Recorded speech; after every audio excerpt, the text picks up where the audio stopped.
Si algo estamos aprendiendo en este tiempo de crisis, es que cuando la salud se ve amenazada, todo lo demás se desestabiliza. Esta pandemia nos iguala como seres humanos, no importa tu estatus, país de origen o creencias.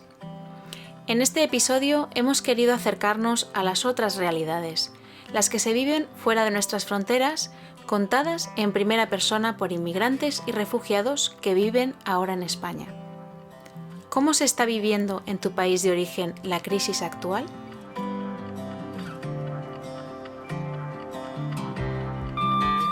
Hola, soy Gypsy, soy de Cuba y les hablaré un poco de cómo se lleva el confinamiento actualmente allí.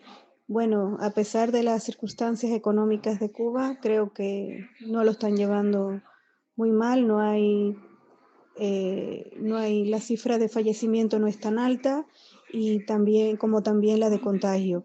Pero las carencias económicas de Cuba hacen que se aglomeren más personas a la hora de comprar alimentos porque no hay un acceso fácil para llegar a ello.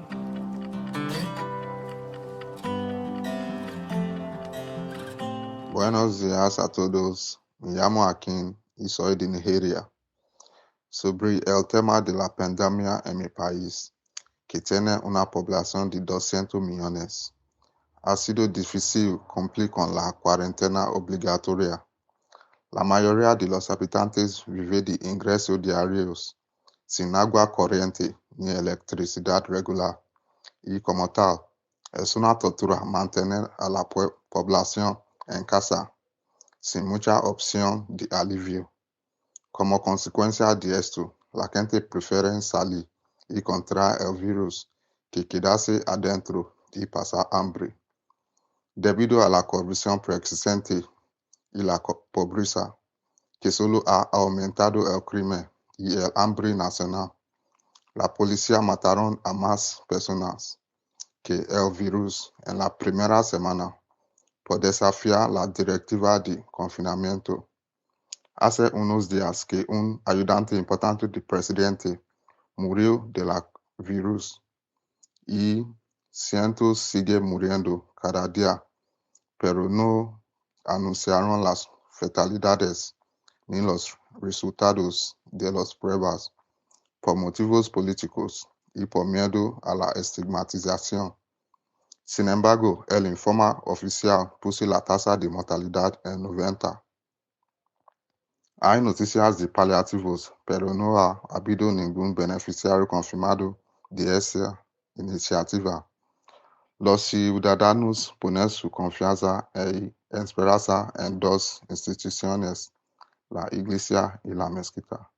Así es la situación en mi país. Muchas gracias.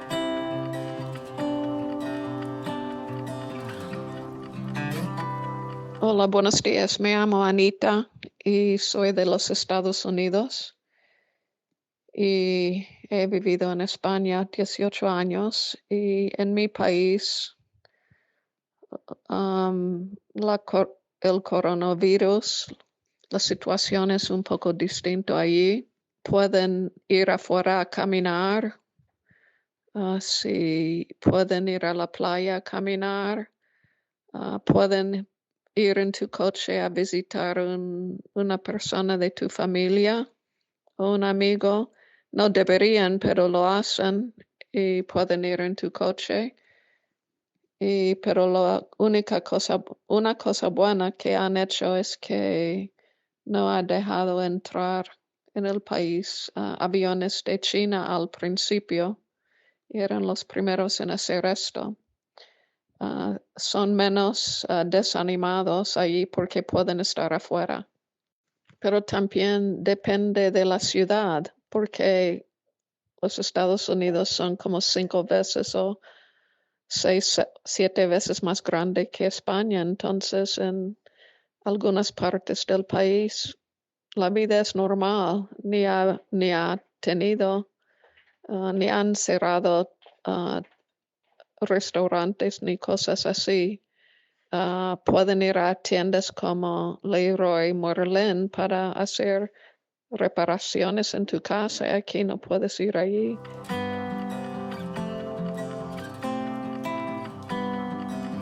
Soy María Gómez, de nacionalidad colombiana. Colombia es un país donde cerca del 50% de la población de las principales ciudades vive por una economía informal y sus sectores de abastecimiento de empleo se han derrumbado. Esto debido a que la obligación y la necesidad de estar en casa durante la cuarentena se ha convertido en una lucha por sobrevivir.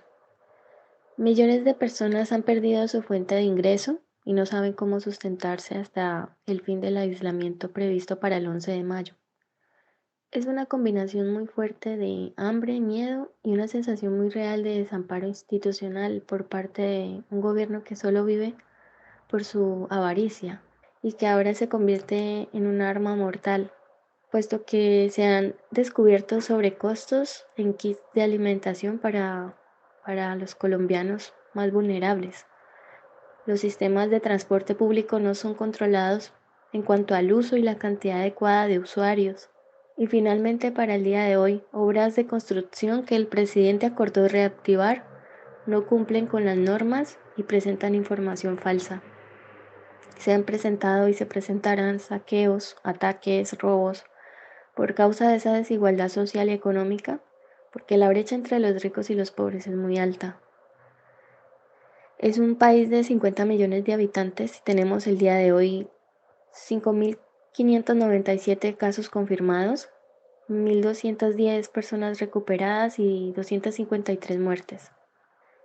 Solo que tienen un sistema sanitario deficiente y privado, que no cuenta con todos los equipos que se requieren. Así que la misericordia de Dios es la que puede llenar toda esta incertidumbre en la que se vive y la fuerza que los caracteriza. Esa fuerza de lucha y de perseverancia es la que puede levantarlos con la ayuda de Dios, con el poder de Dios claramente, de toda esta vulnerable situación.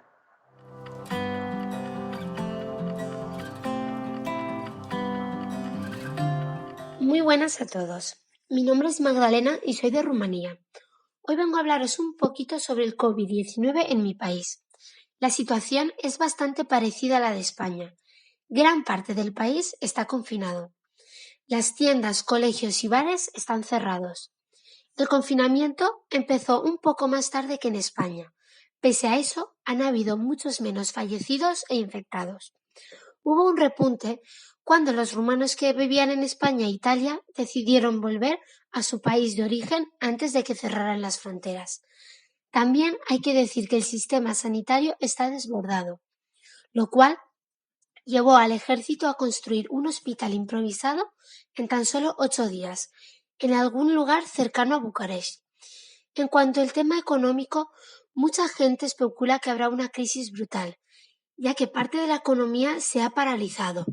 Pese a eso, la gente de los pueblos y alrededores está más tranquila, ya que los pueblos no suelen tener muchos habitantes, y ellos suelen ocuparse más de sus granjas y de la huerta.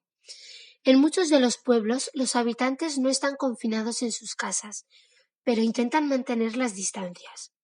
Para acabar, creo que hay muchas cosas que contar sobre esta situación tanto en Rumanía como alrededor del mundo. Pero lo más importante creo que es el apoyarnos unos a otros, animarnos, respetarnos y dejar el egoísmo de lado. Gracias por escucharme. Un saludo a todos.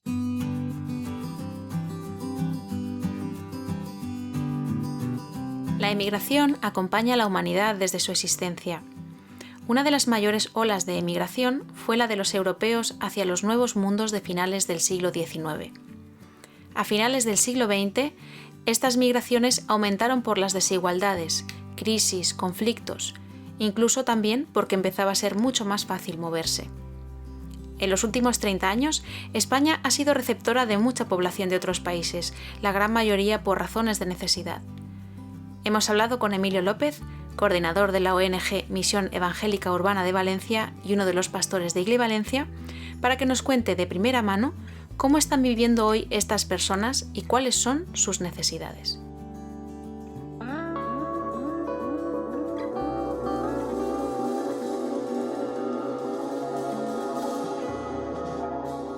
Hola Emilio, ¿cómo está afectando la crisis actual a los inmigrantes y refugiados que viven en España?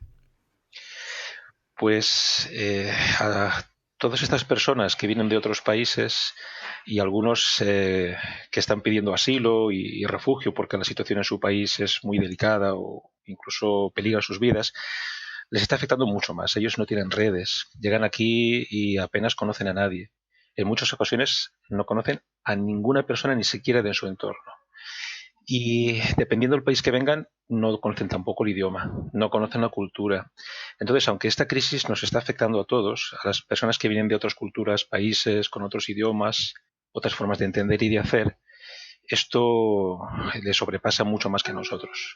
Entonces, son personas que al final los problemas que pueden llegar a tener y que pueden surgir y las necesidades que tienen, en muchas ocasiones no saben ni por dónde empezar para suplirlas. Entonces, esto supone un lastre muy importante para ellos. Háblanos un poquito más de esto. ¿Qué necesidades crees que existen a día de hoy y que no se están viendo cubiertas? Pues una de ellas sería, y la más importante, es dónde dormir, o sea, dónde vivir. Poco antes de que empezara la crisis ya estaba existiendo una situación realmente desproporcionada de alquileres de habitaciones. Estamos hablando de la ciudad de Valencia. Alquileres de 350, 400, 450 euros por una habitación. Entonces, si esto una persona que tiene un empleo más o menos regular ya le va a costar un poquito hacerse con ello, pues pensemos en una persona que acaba de llegar al país hace un mes, 2 meses, que ni siquiera sabe por dónde empezar a buscar el trabajo. Muchos de ellos, como mucho, se encuentran con quizá una persona conocida que los puede admitir durante una semana o dos en el comedor de la casa. Yo he hablado con algunas personas que estaban en esa situación. Luego, cómo comer, dónde empezar con el trabajo, si no tienes un permiso que te permita buscar un trabajo, de qué vas a trabajar, entonces ya estás, claro, por supuesto, estás abocado a lo que se llama la economía sumergida, a trabajo sin contrato, todo verbal, donde puede pasar cualquier cosa, como el hecho de irte a trabajar una semana al campo y que luego no te paguen, por ejemplo. Entonces, entre el lugar donde vivir, con qué comer, un trabajo que te permita tirar hacia adelante, son necesidades muy básicas que si las personas que ya vivimos aquí, que hemos nacido aquí o que llevamos mucho tiempo, más o menos sabemos cómo cubrirlas y por dónde, y con eso y con todo nos cuesta, estas personas es muchísimo más, o sea, es multiplicado por 15. Son necesidades que a veces se convierten en urgentes. A veces el sistema de protección de, por ejemplo, las personas que piden algún tipo de asilo o refugio porque su vida está amenazada en su país o por lo que sea, dura un par de meses, 2, 3, 4 meses a lo mejor. Pero cuando acaba esa pequeña protección, siguen estando las mismas. Tiene que buscarse una habitación y con qué la van a pagar. Es muy complicado. Es tremendo lo que nos cuentas. Llevándolo a nuestro terreno, ¿qué crees tú que podría aportar el cristiano, la Iglesia cristiana, ante estas necesidades? ¿Cómo podríamos poner en práctica la ayuda que necesita este colectivo? Yo hablaría de dos facetas. Primero no es la primera, la que más fácilmente tenemos en mente es la ayuda tangible. Es decir, ¿cómo podemos ayudar a personas que no tienen para comer todos los días? Pues con alimentos, por supuesto. Quizá no tengamos, que no, no es muy fácil tenerlo, no tengamos albergues, que no estaría nada mal, pero esto puede que no lo tengamos, pero sí que podemos crear a lo mejor una red de información, quién tiene habitaciones para alquilar, quién no, formas de asesorar. En Valencia tenemos iglesias donde hay gente que se mueve en estos ámbitos y podemos asesorar. Tenemos Misión Urbana también. En otras ciudades hay otras ONGs de carácter cristiano que también se mueven así y en coordinación con otras entidades que a lo mejor no son confesionales, pero que trabajan este tipo de problemáticas, se puede ayudar de una forma un poco más efectiva y más práctica. Para eso hace falta meter tu propio tiempo, o sea, y el interés. Y el interés se queda como una palabra muy pequeña. Este es el paso previo y tremendamente importante, es que los cristianos estamos llamados a compadecernos. Y compadecernos en el sentido de, como lo he dicho muchas veces, y no solo yo, muchísima gente cuando habla de la palabra compasión, es padecer sufrir con la persona que sufre. Es el concepto del prójimo que hay en el Evangelio. O sea, mi prójimo es el que tengo al lado. Si que tengo al lado, no importa si no es familia directa mía o a lo mejor ni siquiera es vecino mío en mi edificio. Quizá es la persona con la que yo me cruzo en el autobús. Entonces, este prójimo, ese que tengo al lado, si está sufriendo, yo soy llamado por Dios a compadecerme y eso significa a hacer algo por él. Lo que no podemos hacer, no estamos llamados en absoluto a esto, es hacer oídos sordos y apartar la vista a ningún lado. No. El Evangelio nos llama a poner la vista y escuchar a la persona que sufre. Y cuando eso se ha dado es cuando ya podemos empezar con lo otro. Es decir, con, a ver, ¿qué ayuda puedo hacer? A lo mejor yo no puedo suplir sus necesidades en cuanto a alojamiento, por ejemplo. Pero a lo mejor sí que lo puedo acompañar a algún lugar donde le pueden informar. A lo mejor lo puedo escuchar, porque a veces donde yo trabajo, muchas veces no puedes dar una ayuda eficiente en el primer momento de alguna entrevista, pero sí que puedes escuchar y las personas necesitan ser escuchadas y contarle a alguien por dónde están pasando. Entonces, en resumen, el paso primordial es la compasión, es decir, atender y escuchar al prójimo, a la persona que tengo al lado, y número 2, implicarme en su situación y hacer algo efectivo con él o con ella. Hablar de inmigración es hablar también, inevitablemente, de racismo. Vamos a ver qué visión nos aporta la Biblia a este respecto. Unser deutsches Volk Sieg heil! Sieg heil! Sieg heil! En el siglo XIX se desarrolló en Europa una interpretación racista de la Biblia, que más tarde llevaría a inspirar a grupos como el Ku Klux Klan. ¿Te acuerdas de Noé, el del arca y el diluvio? Pues tuvo 3 hijos, Sem, Cam y Jafet.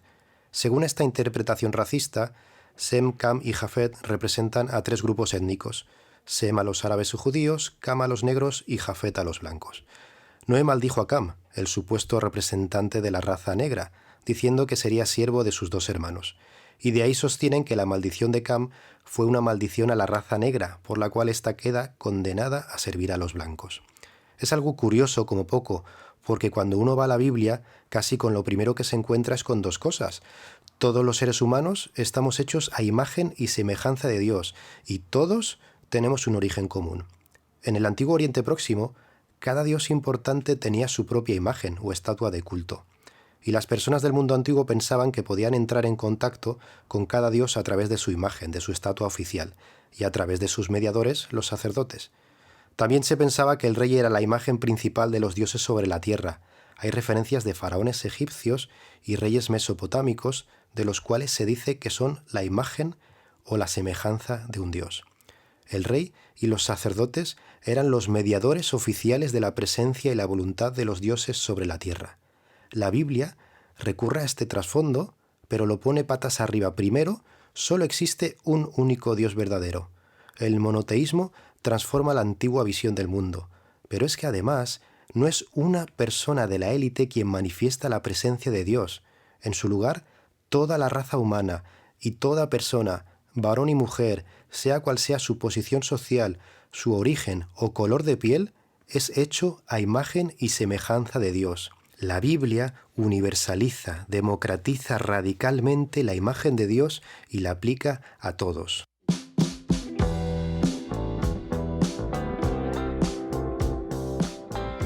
El Antiguo Testamento es, en parte, una colección de historias de migrantes y pueblos desplazados. La Biblia contiene asombrosas historias de inmigrantes cumpliendo un papel muy especial en países extranjeros. José y Moisés en Egipto, Daniel y sus amigos en Babilonia, Esther en el Imperio Persa, y en el Nuevo Testamento, Jesús empezó su vida como un refugiado. La Biblia repite que Dios ama al extranjero y exhorta a protegerlo, cuidarlo y no explotarlo. La famosa ley, los 10 mandamientos, comienza con un recordatorio de Dios a su pueblo. Vosotros también fuisteis extranjeros y yo os liberé. En Levítico 19:34 dice: El extranjero que resida con vosotros os será como uno nacido entre vosotros, y lo amarás como a ti mismo, porque extranjeros fuisteis vosotros en la tierra de Egipto. Ya en el Nuevo Testamento, de los cristianos se dice que tienen otra ciudadanía, que está en los cielos. El apóstol Pedro dice que somos expatriados, extranjeros y peregrinos. La canción que escuchamos de fondo, Wayfaring Stranger, es una de las más versionadas de la historia. Compuesta en el siglo XIX, su autor desconocido nos adentra en el concepto de los cristianos como peregrinos y extranjeros en el mundo.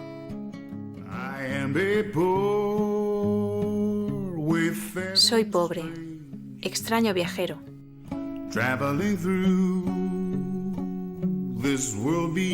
Viajando a través de este mundo desolado.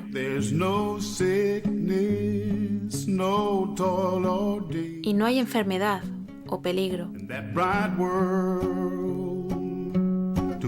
en esa tierra brillando a donde voy.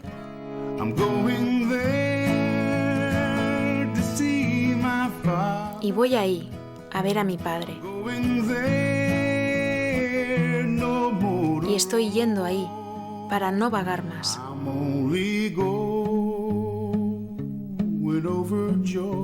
Y solo voy sobre Jordán. Y solo estoy yendo a casa.